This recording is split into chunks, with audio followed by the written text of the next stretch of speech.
Pernah kepikiran nggak apa sih bedanya antara niat baik sama hasil yang benar-benar kelihatan? Atau kenapa ya ada orang yang jago banget memulai banyak hal, tapi kok susah banget gitu buat nyelesainnya?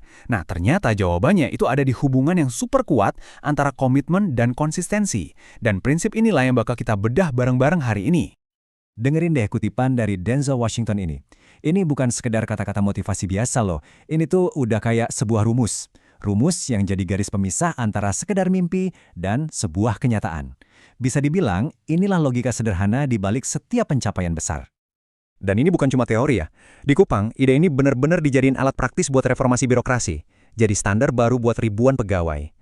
Coba dibayangin, kalau prinsip ini aja bisa mengubah sebuah organisasi sebesar itu, apa yang bisa dilakukannya buat tujuan-tujuan pribadi kita? Nah, ini yang membawa kita ke pertanyaan intinya.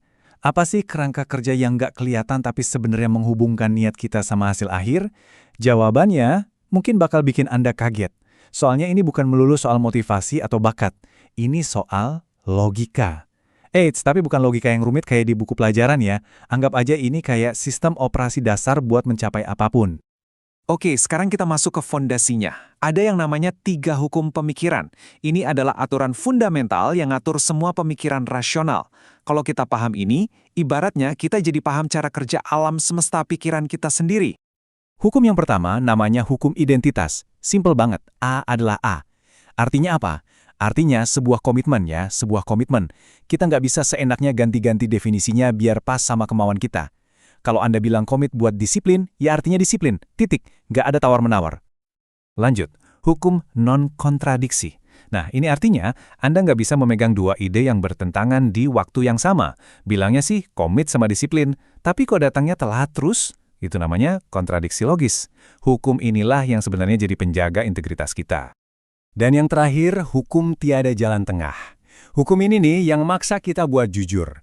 Sebuah tugas itu pilihannya cuma dua. Udah selesai atau belum selesai.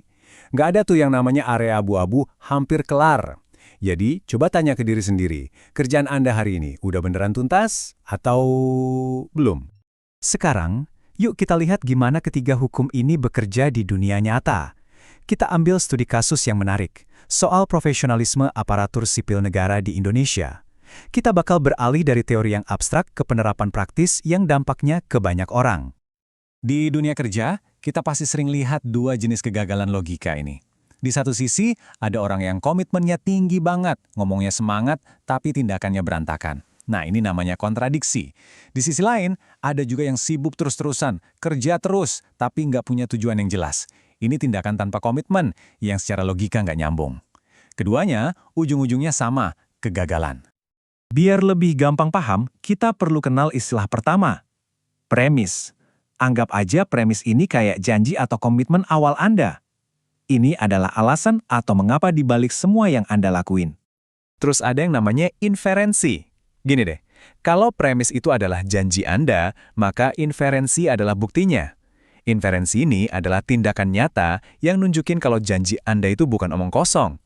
Tindakan Anda adalah kesimpulan logis dari komitmen Anda. Jadi, poin utamanya di sini adalah profesionalisme yang sejati itu sebenarnya adalah soal penerapan logika. Komitmen itu jadi premis yang Anda tetapkan di awal. Nah, konsistensi itu adalah rangkaian inferensi atau tindakan yang ngebuktiin kalau premis Anda itu benar dan valid. Nah, dengan kerangka premis dan inferensi ini, kita bisa loh memetakan ada 7 profil perilaku di tempat kerja. Coba deh perhatiin baik-baik. Jangan-jangan Anda kenal seseorang yang kayak gini, atau mungkin malah diri Anda sendiri. Setiap profil ini sebenarnya cerminan dari struktur logika di dalam diri seseorang.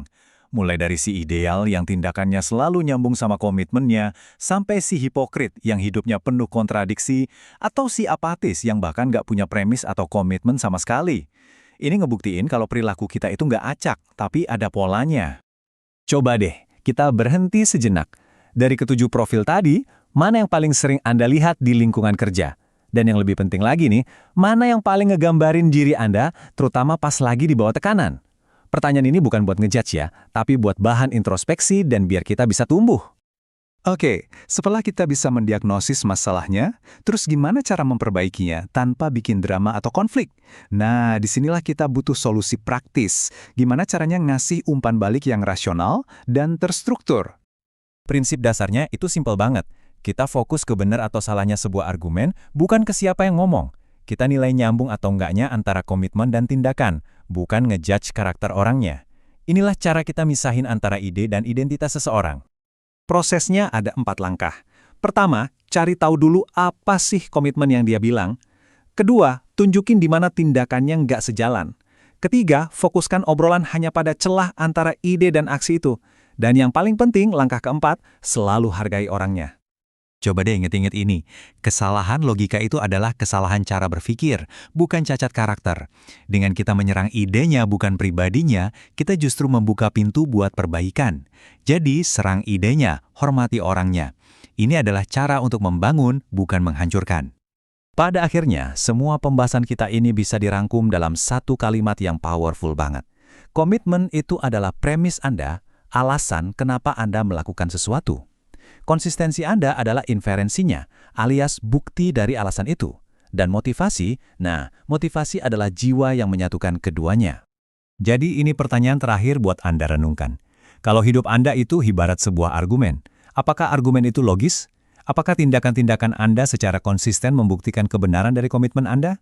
Karena pada akhirnya, menyelesaikan apa yang Anda mulai itu bukan cuma soal kemauan, tapi soal koherensi dan logika.